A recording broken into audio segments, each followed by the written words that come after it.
cotidianamente en nuestras vidas.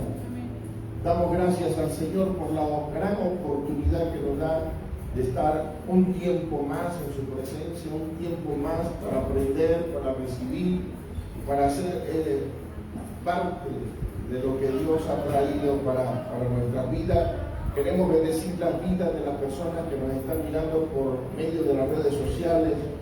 Que la gracia y la paz del Señor sobreabunde de una manera especial. Y de la misma manera, los que están acá en casa presentes sean bendecidos de una manera especial. Hay una palabra que ha rondado mi pensamiento durante mucho tiempo. Y quizás la hemos hablado de una o de otra manera, le hemos dado algunos puntos de vista, le hemos dado la interpretación del tiempo en el que fue expresada, pero quiero retocar algunas áreas de lo que dice 2 de Corintios capítulo 3, versículo 14 en adelante. Sabemos que las escrituras, o la Biblia en particular, fueron escritas para distintos destinatarios. No fue para un solo destinatario, no fue escrita para una sola persona, sino que fueron escritas por múltiples escritores, y no tan solo eso, sino que los escritores dirigieron su palabra a distintos tipos de pensamientos. Pero cuando llegamos al tiempo de la gracia o el tiempo del nuevo pacto, todos esos pensamientos se direccionaron hacia una sola persona, que es Cristo Jesús. Todo comenzó a dar vuelta, todo comenzó a circular en pro de lo que es Cristo en la vida del creyente. Por eso no dejamos ni cesamos de hablar de lo que Cristo es en el corazón del hombre, de lo que Cristo es en la vida de la persona, de lo que Cristo produce y hace. Pero así como en el tiempo de Cristo hubieron ideas, pensamientos, doctrinas y conceptos que en realidad debatían en contra de los conceptos que traía Cristo, a pesar de que el que inspiró, el que promovió una palabra en los profetas, en cada uno de los escritores del Antiguo Testamento, vamos a decirlo de esta manera, el que inspiró, el que produjo, el que instruyó el pensamiento de los escritores del Antiguo Testamento, ya estaba presente delante de los estudiosos, delante de los que sabían la Biblia, delante de ellos, terminaban debatiendo con el mismo. Es como que viniera yo a debatir con cualquier escritor de un libro contemporáneo, a decirle qué en realidad quiere decir él en los asuntos que escribió. No puedo debatir con cualquier escritor de mi tiempo diciéndole, es que lo que tú querías decir era esto. No, él tiene que enseñarme a mí lo que él originalmente quiso escribir, y él tiene la correcta interpretación de lo escrito. Ahora imagínense usted ese mismo panorama en el tiempo bíblico. La gente quería debatir con Cristo referente a las mismas escrituras que Cristo había inspirado. Era paradójico. No, pero es que eso no es lo que dice allí va referente a esto y lo otro. Y el Señor llama, no te doy uno nomás porque... ¿Sí me explico? Y mire, basado en lo que le estoy diciendo, el apóstol Pablo suelta una palabra en el libro de 2 de Corintios 3:14, dice, pero el entendimiento de ellos se embotó. Hemos hablado de lo que significa esta palabra, dice, pero el entendimiento de ellos se embotó, porque hasta el día de hoy, cuando leen el antiguo pacto, les queda el mismo velo no descubierto, el cual por Cristo es quitado. Y aún hasta el día de hoy, cuando leen a Moisés, el velo está puesto sobre el corazón de ellos. Cuando habla la palabra en el término el corazón de ellos, está hablando de emociones, sentimientos y deseos que están dentro de la vida del creyente. No está hablando de aquel órgano que bombea sangre específicamente. Está hablando de emociones y de sentimientos que están en la vida de cada uno de los que estudiaban las Escrituras. Y el apóstol le dice a la iglesia que cuando Israel, cuando el pueblo lee todavía sobre Moisés o sobre las leyes establecidas, todavía en su corazón está puesto un velo que no le deja observar en realidad lo que las Escrituras querían enseñar. Por lo tanto, están cegados y sus emociones y sentimientos son las que gobiernan y mandan dentro del ámbito de la vida. Ahora, ¿esto se parecerá a la realidad que estamos viviendo como iglesia hoy en día? Por supuesto, porque nuestras emociones y nuestros sentimientos quieren anteponerse ante la verdad bíblica, aunque nos digan y nos repitan y nos enseñen cantidades de veces una palabra, las emociones siempre van a prevalecer. El motivo es que a nosotros nos encanta ser seres emocionales, seres almáticos. Aquí les va algo. Porque a veces nosotros decimos es que no estuvo Dios en el servicio, porque no hablaron en lengua. Y cuando no se habla en lengua es que Dios no está en el culto. No es necesario de que se hable en lengua para que Dios esté manifiesto dentro de un servicio. He visto iglesias o personas que dicen, es que no, esa iglesia no se danza, no hay danza en el espíritu, no se brinca, no se siente una emoción. Y es allí donde se interponen las emociones, el almatismo, aquellos deseos de sentir, deseos de ver, deseos de que pase algo en el ambiente para yo decir, ahí está Dios. Y no es de esa manera, porque Dios se manifiesta en los ámbitos que Él quiere manifestarse. Dios se puede manifestar en la iglesia evangélica, Dios se puede manifestar en la iglesia de los testigos de Jehová, Dios se puede manifestar dentro de la iglesia católica, Dios se puede manifestar dentro de la iglesia de los mormones, Dios se puede manifestar a donde Él quiera manifestarse, de la forma que Él quiera manifestarse. Y yo no tengo cómo decirle a Dios, Dios, tú no puedes estar allí. Porque Él es soberano en el ámbito de ser creador. Por eso la misma Biblia dice que su gloria llena toda la tierra. Y toda la tierra quiere decir toda la tierra. No es un ámbito personal. Dios no es exclusivo de los evangélicos. Y eso tenemos que sacarlo de nuestra mente. Porque nosotros pensamos que Dios es exclusivamente nuestro y que nada más nosotros, la iglesia, tenemos a Dios. No, de ninguna manera. Cuando Cristo murió dentro de aquel ámbito de la cruz del Calvario, murió por todo ser humano. Ahora, ¿en dónde estamos nosotros? Estamos en el ámbito del conocimiento de la mayor cantidad de verdades escriturales manifiestas para la conquista del territorio que Dios determinó que conquistáramos, o para el establecimiento del reino del Señor, para ser más específico. Cuando el Señor le da una orden a Adán en el huerto del Edén, le establece el propósito inicial de Dios sobre la tierra. ¿Y cuál era el propósito inicial? Dios le habla a Adán y le dice, multiplícate, fructifícate, llena la tierra, sojúzgala y enseñoréate. ¿Qué significa eso? Le está diciendo, tú vas a ser un agente reproductor dentro del ámbito donde te estoy colocando, donde lo colocó en la tierra. Y luego le dice, tú te vas a multiplicar, vas a fructificar esta tierra. Y luego le dice, vas a subyugar.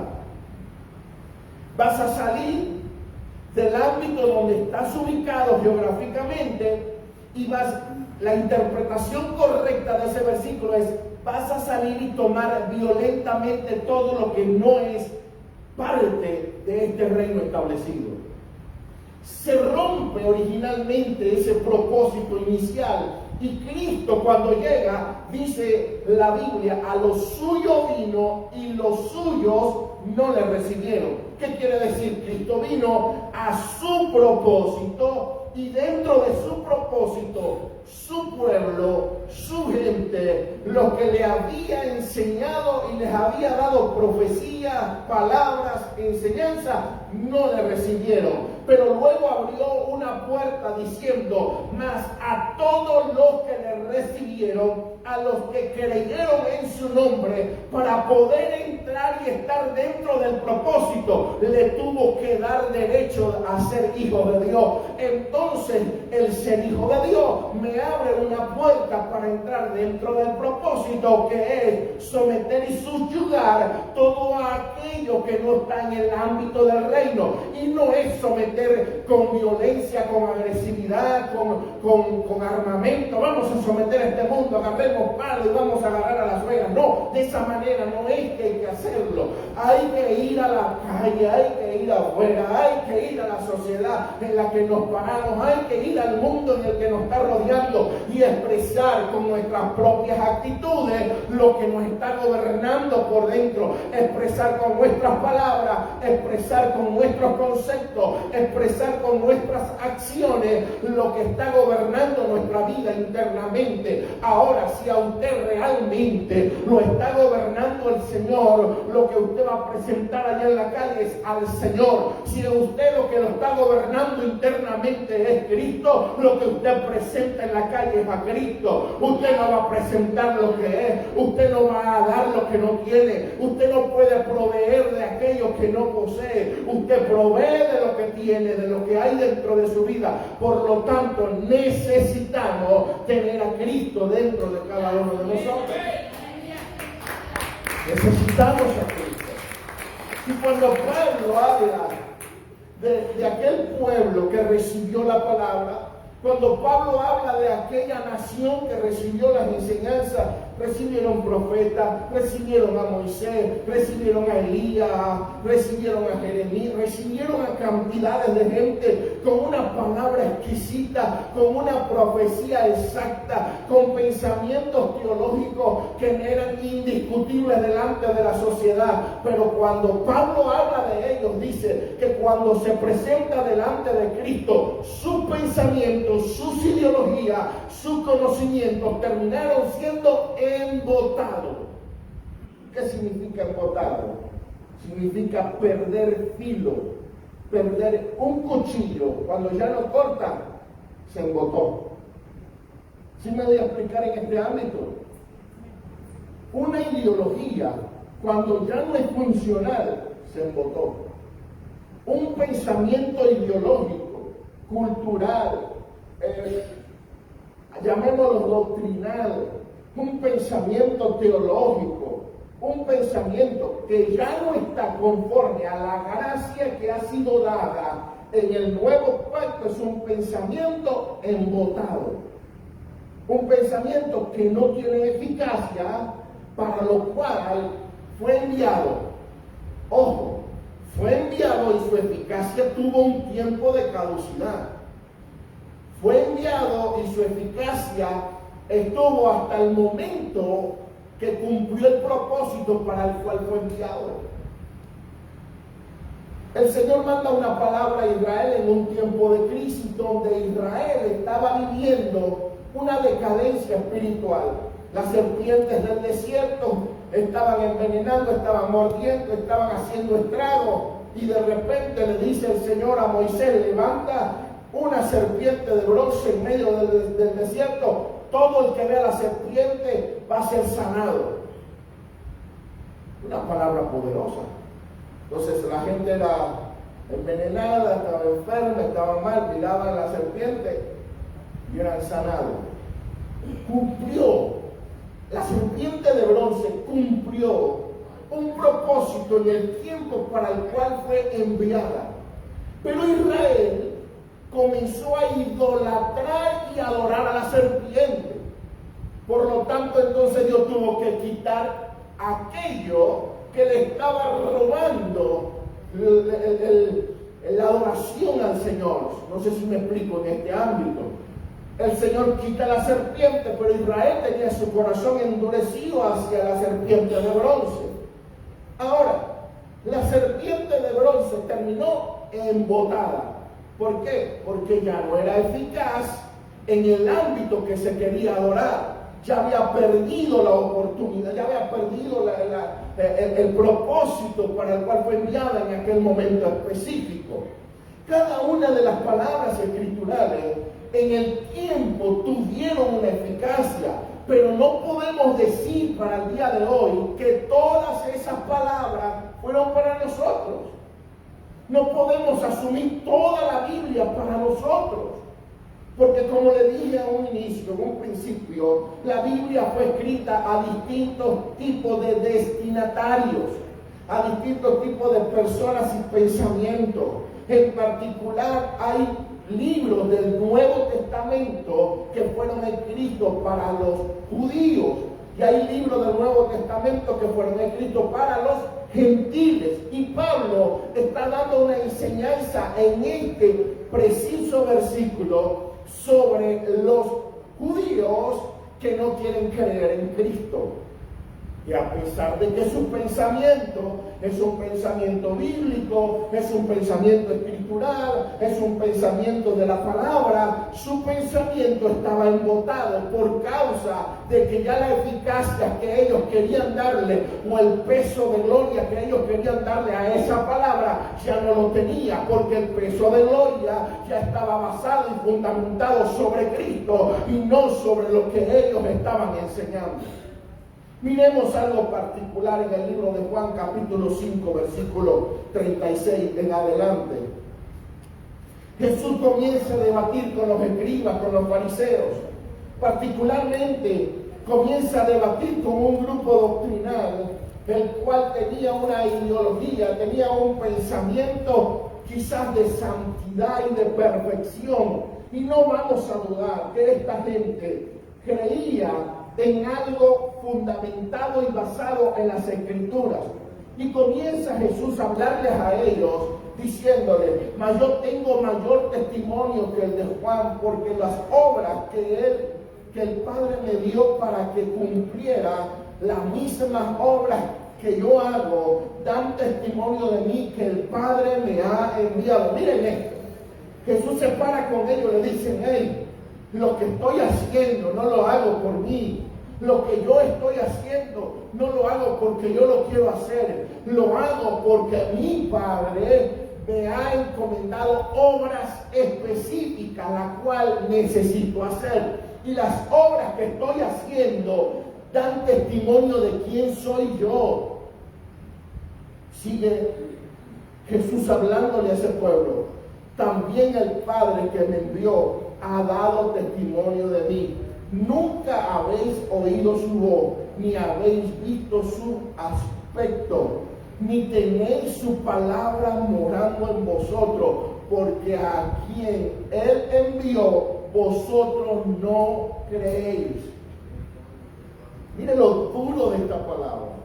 Imagínese a usted, a Jesús hablándole a la iglesia de hoy, diciéndole: la palabra de mi Padre no mora en ustedes, porque lo que ustedes no están recibiendo es a mí.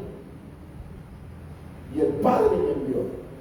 Jesús estaba debatiendo con un pueblo conocedor, no estaba debatiendo con cualquier gente.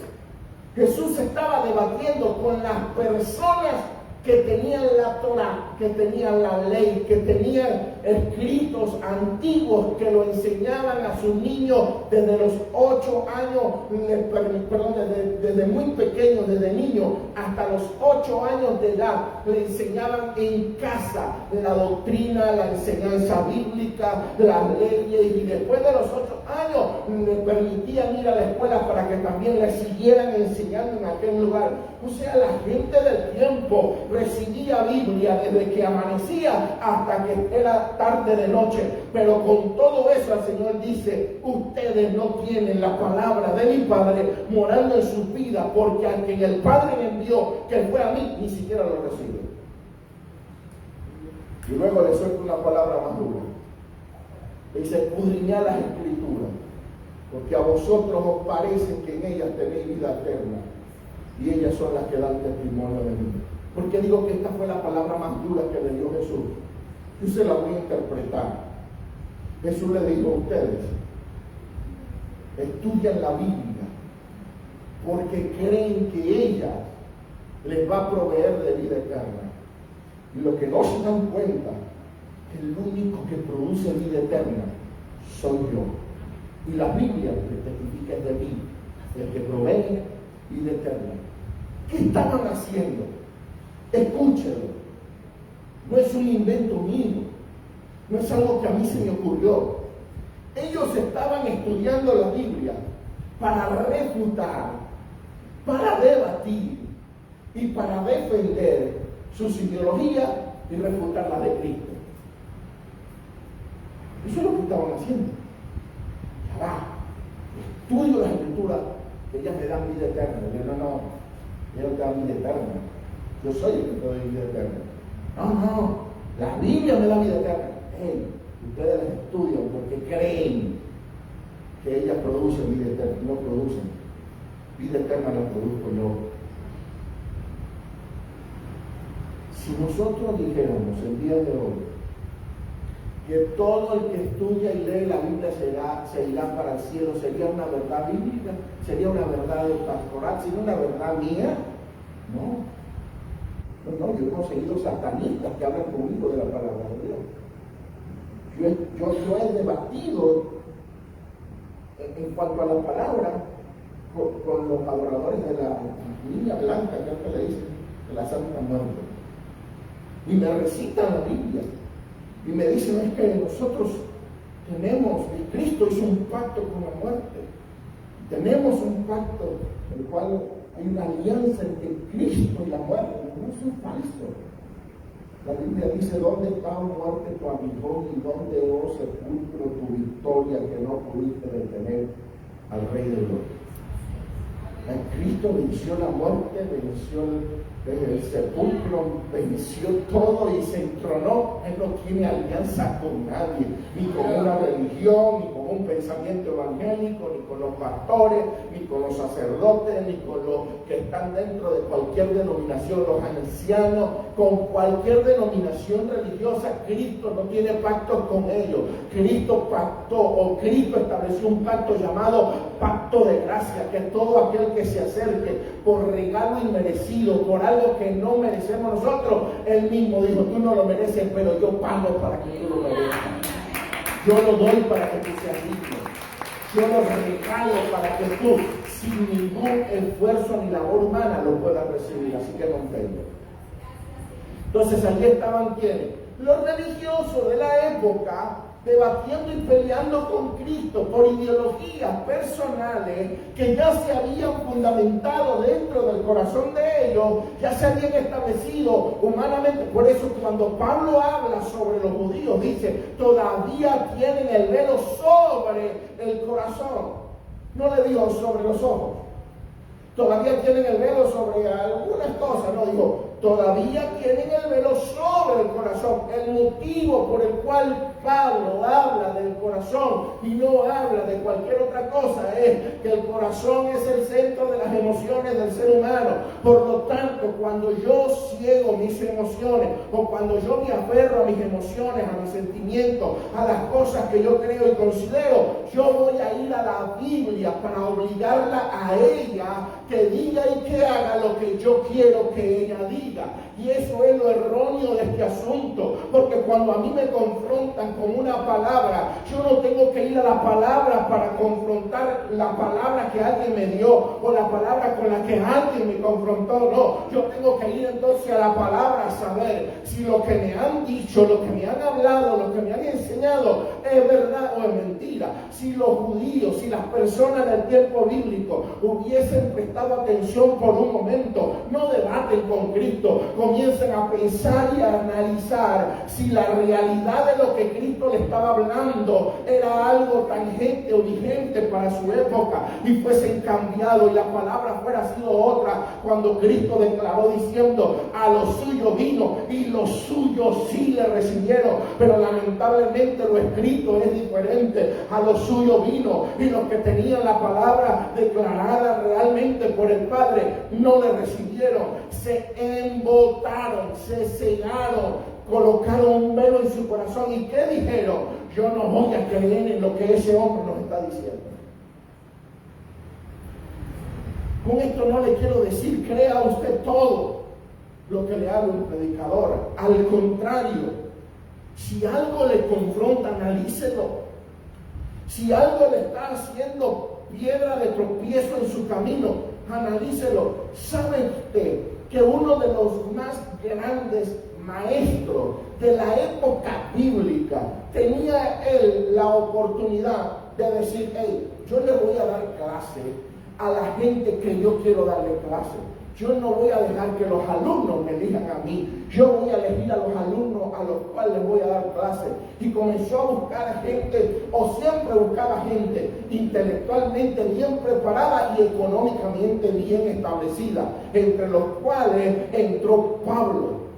Y este hombre que daba buenas clases, que daba buenas enseñanzas, que en una ocasión llegaron a hablarle mal del Evangelio y a decirles que esta gente está perturbando, es que esta gente que habla de Cristo está haciendo cosas y está ganando gente, y está ganando feligreses, o está ganando territorio y camino.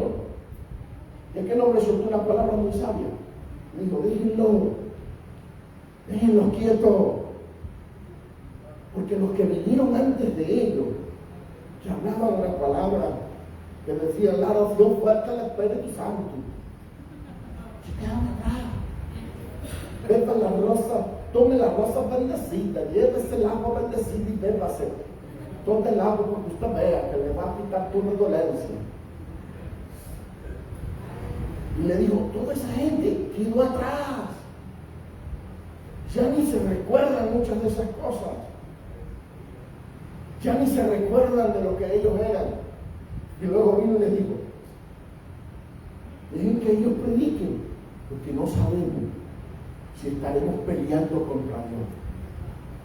Así que déjalos quietos, porque si los amarramos, si los enmudecemos, si comenzamos a pelear con ellos, de repente lo vamos a conseguir, que nuestra pelea no es contra los hombres, sino contra Dios. Aquí te va. ¿Cuántos de los que hoy estamos acá estamos peleando con Dios, con nuestros pensamientos? ¿Cuántos de los que hoy estamos acá? Y hablo de los que estamos acá porque tenemos mucha gente aquí en las redes sociales, ¿eh? No crean que nada más son 4 o 5 personas que nos miran por redes sociales. Tenemos gente en Venezuela, tenemos gente en Colombia, tenemos gente en Argentina, tenemos gente en España, tenemos gente en Estados Unidos, tenemos gente en muchas partes que aunque no nos miran ahorita, pero en retransmisión van y se sienten. Dicen que ahora es qué palabras soltaron hoy. ¿Cuántos hoy estamos peleando con Dios? ¿Cuántos estamos debatiendo con un pensamiento mío, con una idea mía? Oiga algo, mi intención nunca es avergonzar. Estudiando en el Instituto Bíblico, llegó un joven muy inteligente, muy inteligente. Fue mi primera institución teológica en la fiel PB del pueblo de donde yo soy, de Huacarro, allá en Venezuela. Ese muchacho era muy inteligente, era el más sobresaliente de toda la clase. Todas las materias se había eximido, máxima nota. Pero un día llegó diciendo: escuché a un predicador, escuché a una persona predicar, y qué desfasado estaba de Dios. Y comenzó a criticarlo, y era un amigo de él el que había predicado. Ahí yo entendí que el conocimiento es un armamento de 2 filos. ¿Sirve para matar o sirve para edificar? Y lo que te quiero decir con este asunto es que yo no vengo aquí a avergonzar a nadie. Vengo a sembrar la semilla que te abra el entendimiento de algo que quizás no conocías y que si te confronta, como lo he dicho en otras predicaciones, una mente ofendida produce un cambio dentro del ámbito en el que se vive. Si alguien te dice inútil, no te quedes con la ofensa, di, ok, ¿por qué me lo está diciendo? ¿Por qué me está hablando de una inutilidad dentro de mi ámbito? Si alguien te dice que no sabes, que no conoces, que no tienes entendimiento, que no tienes palabra, que no tienes instituto, que no tienes algo, entonces comienza a pensar en la ofensa, no para hundirte, sino para cambiar. En una ocasión, escúchelo, se lo digo como testimonio personal, yo trabajando con mi mamá es zapatera, repara calzado, y estando yo en el negocio con mi mamá en el pueblo de donde yo soy, llegaban gente a visitarnos allí al pueblo, y cuando llegaron los testigos de Jehová, me dieron una paseada por la Biblia, hermano, me hablaron desde Génesis hasta Apocalipsis, y no tuve cómo debatir ni hablar de la fe que yo profesaba, y yo me sentí avergonzado, porque si yo creo en una palabra, ¿cómo no puedo defenderla? ¿Cómo no puedo defender una palabra delante de alguien que tiene una ideología diferente? ¿Cómo enseño a Cristo delante de alguien que también conoce a Cristo, pero de una manera distinta? Y esa fue la única motivación para mí, para comenzar a estudiar, a investigar, a documentarme, a aprender, a meterme en uno y en otro instituto, a llegar a una universidad teológica, a buscar la forma de que el conocimiento correcto de las Escrituras pueda estar dentro del léxico, del vocabulario del creyente. Por lo tanto, yo no me paro acá para darte una vergüenza en cuanto a lo que tú crees o en cuanto a lo que tú piensas. No, estoy acá para tratar de ofender un pensamiento que te está llevando al cautiverio y que no te está dejando crecer. Y que si tu pensamiento está correcto, manténlo, lucha y pelea por él. Pero si en algo Dios te está hablando en esta hora, investiga y documentate con la palabra y no debatas contra Dios como debatieron aquellos que se presentaron ante Cristo. Y aunque ellos estaban estudiando la palabra, el Señor le dijo: la palabra de mi Padre no está en ustedes. Es duro, es difícil que alguien que desde niño está estudiando la Biblia se presente delante del Padre y le diga: mi palabra no está en ti. Imagínate, mi palabra tú no la tienes por ningún lado. Señor, pero desde niño la estudio, la leo, la investigo, sí, pero la malinterpreto. No les da la interpretación correcta. No te basas en los conceptos con los cuales yo quise establecer dentro del ámbito para el cual lo establecí. Dios establece una palabra que a ti te va a promover, que a ti te va a llevar a otros ámbitos, que a ti te va a establecer en los lugares para los cuales tú fuiste llamado, pero la mala interpretación te hace preso, la mala interpretación te encierra, la mala interpretación te detiene, la mala interpretación no te permite llegar al ámbito para el cual Dios te está promoviendo. Hubo un pensamiento de un pastor en Venezuela que el día que yo lo escuché me impactó. El día que yo escuché a Javier Berretucci de la iglesia Maranata, la iglesia más grande de la ciudad de donde yo soy, tienen más de 5,000 personas en cada uno de sus servicios y hacen como 3 servicios. Y este hombre dijo en una ocasión, antes de crecer de esa manera, dijo: a donde los evangélicos no entran, nosotros entraremos. Y eso quedó aquí. Yo dije: ¿y en dónde nos entramos? En discotecas, en bares.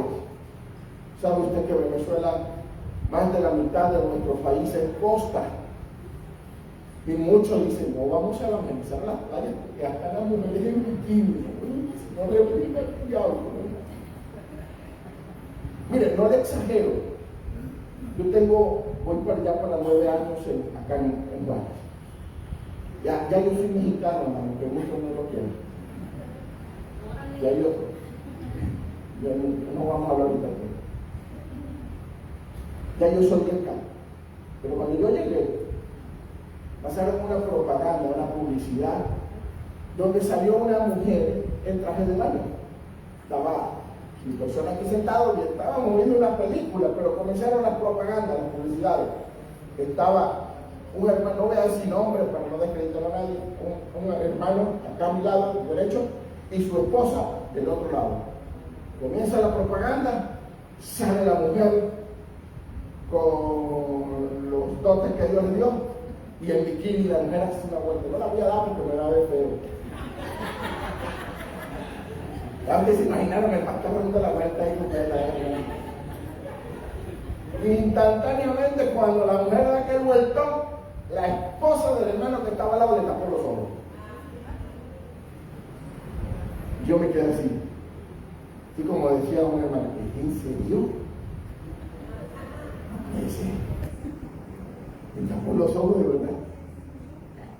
Yo no lo quería creer, hermano. ¿Por qué? El pecado, escúchelo, el pecado no estaba en que él lo viera. El pecado está en que él lo codicie. Si tapa los ojos porque no confían en la persona que tiene al lado. Entonces allí se hizo más fuerte el concepto de ese pastor de Venezuela que dijo, donde los evangélicos no entran, nosotros vamos a entrar. Y se fueron en Semana Santa, que las playas de Venezuela están a no más poder. De Guacara a la playa más cercana son 30 minutos, de mi pueblo, de mi tierra. La playa más cercana son 30 minutos. Y desde allí puede usted recorrer un promedio de 2 horas, y son 2 horas de playas por todos lados. A la playa que usted llegue, hay lanchas que lo llevan a Los Cayos, que son islas pequeñas. Y todos los cayos para ese tiempo se ponían llenos de gente. Y ahí iba la iglesia Maranata Valencia con bocinas, montándose en lanchas para ir a predicar a Los Cayos. Para ir a pararse en una playa y predicar a la gente que estaba allí. A hacer teatro, a enseñarles una palabra. Porque era allí donde se necesitaba a Cristo. ¿Y hoy qué hacemos, hermano? Ahí le va. Si usted el día de mañana, lo que pasa es que aquí no son como en Venezuela, son muy diferentes en cuanto, no le hablo en cuanto a personas, sino en cuanto a cultura. Allí en Venezuela una licorería es muy diferente a una modelorama de casa, distinto. Una licorería en Venezuela es un sitio donde está el que despacha la cerveza y todos los que van a tomar cerveza están desde la acera para allá. O sea, hay como 45,000 personas alrededor de esa, estoy exagerando un poquito, nada más, alrededor de esa licorería tomando cerveza, en plena calle. Nunca lo he visto aquí en México. Vuelvo a decir, somos diferentes en cultura. Las personas que beben cervezas acá en México están dentro de las casas, pero en Venezuela no. Ahora, si en Venezuela, y me llegó a pasar, si en Venezuela llegan a ver un evangélico en medio de esa licorería, dice, mandaron, hijo del diablo, pescador, mira dónde está metido.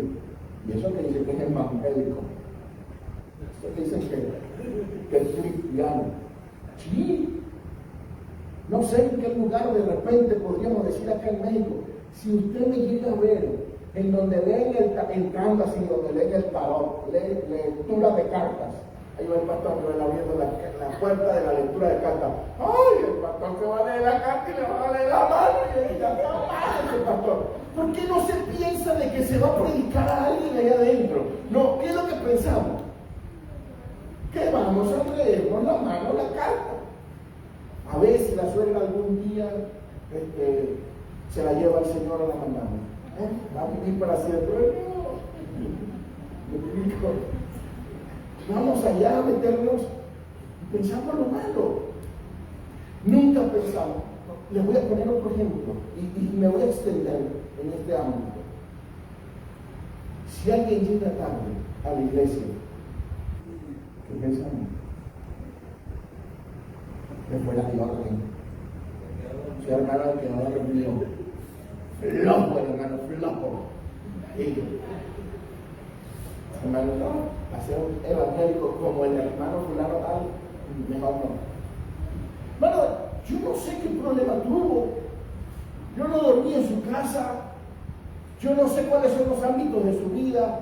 Y yo sé que hay que ser responsables y que tenemos nosotros que esforzarnos y que hay cosas que están a nuestro alcance. Pero hay cosas que se nos escapan de la mano. Hay cosas que no están a nuestro alcance y no tenemos ni tolerancia ni paciencia con la gente que nos rodea. Menos si lo ve metiéndose en un modelorama. Seguro que se va a comprar cerveza. Seguro. Allá va a beber. Dígelo quieto. Si bebe o no bebe, no es problema suyo. Su problema es su vida con Cristo, no la vida del que está a su lado. Si fuma o no fuma, no es problema suyo. Es su problema con Dios, no es de usted. Dado caso el que se podría meter en problemas es el pastor, y ni él está preocupado por eso. ¿Me explico?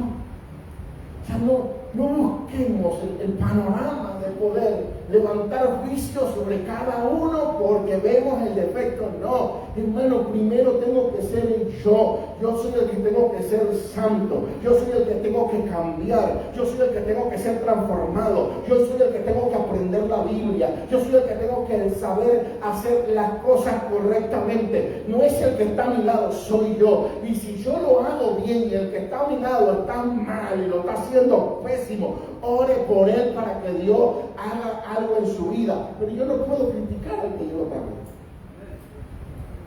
No puedo criticar al que tuvo que recibir a la familia porque llegó de viaje y luego llegó un poquito tarde.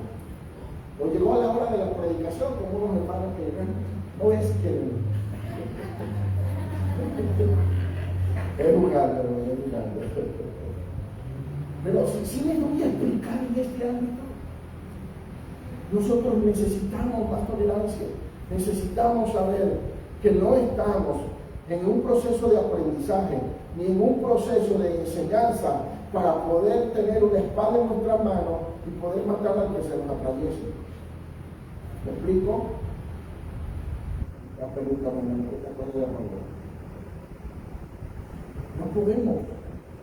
Y el apóstol le sigue hablando a la iglesia y le dice: pero cuando se conviertan al Señor, el velo se quitará, porque el Señor es el Espíritu, y donde está el Espíritu del Señor, ahí hay libertad.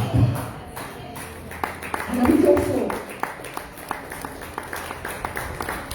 ¿Cómo identifico yo a alguien que no está convertido totalmente al Señor? Es un crítico de todos, le ve defectos a todos. Yo no soy perfecto, no lo soy, se lo he dicho, hermano, cientos de veces. Y de repente pienso que me equivoco en la calle al que le grité, con el diablo, aparte. De repente veo, no sé, un pastor. No, gracias, Señor, no es un pastor, tranquila. Así que si usted de repente se me atravesó en el camino y le pito, perdóneme, o sea, perdóneme de repente, dice, pastor, soy humano, tengo errores, tengo defectos, pero yo sé que usted no viene aquí por mí, usted viene aquí porque Cristo está en su vida y el velo se le quitó, y donde está el Espíritu de Dios hay libertad. ¿Sí me explicó? Eso es lo que Pablo le dijo. Pero cuando se conviertan al Señor, el velo se quitará, porque el Señor es el Espíritu, donde está el Espíritu del Señor, allí hay libertad. El Señor es el Espíritu, y donde está el Espíritu del Señor, ahí hay. Si Cristo está dentro de usted, usted es libre. Si Cristo está dentro de usted, me voy a saltar unos cortes de esta predicación. para concluir con Efesios. Quiero concluir con lo que dice Corintios 3:18 y luego vamos a Efesios. Dice, por tanto, nosotros todos, mirando a cara descubierta como en un espejo la gloria del Señor, somos transformados de gloria en gloria en la misma imagen como por el Espíritu del Señor. O sea que la vida nuestra es un continuo proceso de transformación de gloria en gloria. Yo no puedo, y era algo que hablaba con mi esposa. Ella me decía, yo no puedo ser la misma del año pasado, aunque hayan pasado 2 días. ¿Me explico? Estamos en el 2 de enero. El 2 de enero usted no puede ser la misma persona del año pasado. Cada día que pasa, usted tiene que ser diferente. Cada día que pasa, algo se le tiene que añadir de la gracia del Señor. Cada día que pasa, usted tiene que aprender un ámbito nuevo. Usted no puede seguir siendo la misma persona toda la vida. Usted tiene que vivir cambiando, transformando. Usted antes peleaba por los zapatos del esposo, ya no pelee por esos zapatos, ya bóteselos en la basura. Ya se acabó el problema por los zapatos. Y los zapatos, búsquenlos en el camión de la basura. Me explico, si usted no puede seguir siendo la misma persona peleando por los mismos asuntos, cambie, ya no pelee más, ya déjeselos allí. Cuando él pregunte por sus zapatos, búsquelos donde los dejó. ¿Dónde lo dejó? Allá en el camión. Allá está, búsquelo y lo dejó usted. O sea, me explico. Ya no peleé por la ropa sucia, ya no peleé por las medias, ya no peleé por aquel vecino que le tiró las hojas al frente de su casa. Ya no, sea usted diferente, ya usted no pelee porque a alguien le dio algo que no le tenía que dar. Pelee por la gracia que ya habita dentro de su vida. Pelee por lo que usted necesita crecer, desarrollarse. Pelee por los ámbitos que usted necesita para ser mejor predicador, mejor persona, mejor creyente. Por eso usted necesita pelear. Pelee por cosas que no le convienen en el desarrollo y el crecimiento. Pablo habló un ámbito religioso en cuanto al pueblo judío, pero vámonos al otro extremo.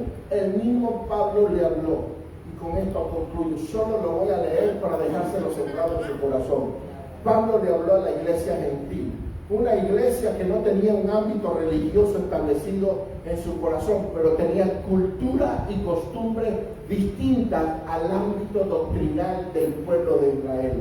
Cuando Pablo le habla a la iglesia de los Efesios, en el capítulo 4, versículo 17 en adelante, dice, esto pues digo y requiero en el Señor, que ya no andéis como los otros gentiles que andan en la vanidad de su mente, teniendo el entendimiento entenebrecido, ajenos de la vida de Dios por la ignorancia que en ellos hay, por la dureza de vuestro corazón, los cuales después que perdieron toda sensibilidad, se entregaron a la lascivia para cometer con avidez toda clase de impureza. Mas vosotros no habéis aprendido así a Cristo, si en verdad le habéis oído y habéis sido por él enseñado conforme a la verdad que está en Jesús, en cuanto a la pasada manera de vivir, despojado del viejo hombre que está viciado conforme a los deseos engañosos y renovados en el espíritu de vuestra mente. Vuelvo al corazón. Sentimientos, emociones que se radican ¿en dónde? En la mente. Cuando la Biblia habla de corazón, está hablando de pensamientos, está hablando de emociones. Y cuando el apóstol dice acá, renovaos en el espíritu de vuestra mente, cambia su forma de pensar. Cuando Cristo comenzó a hablar y dijo, arrepentidos y convertidos, porque el reino de los cielos se ha acercado, utilizó la palabra metanoia, Para la palabra arrepentimiento en el original es metanoia. ¿Qué significa? Cambio de pensamiento, cambio de mente. Lo que Cristo vino a hacer fue cambiar el pensamiento y la mente de los creyentes de la época. Y yo puedo atreverme a decir que todavía Cristo sigue cambiando nuestros pensamientos y nuestra mente. El arrepentimiento es un cambio de pensamiento. Así que llévese esa palabra, reléala en su casa y cuando usted la vuelva a leer, diga todo esto necesito cambiarlo yo. Necesito ser diferente. Vamos, yo creo que ya despedimos o no hemos despedimos en las redes sociales. Gracias y paz a cada uno de sus vidas. Nos quedamos acá en casa para orar. Fue lo que sentí, amado.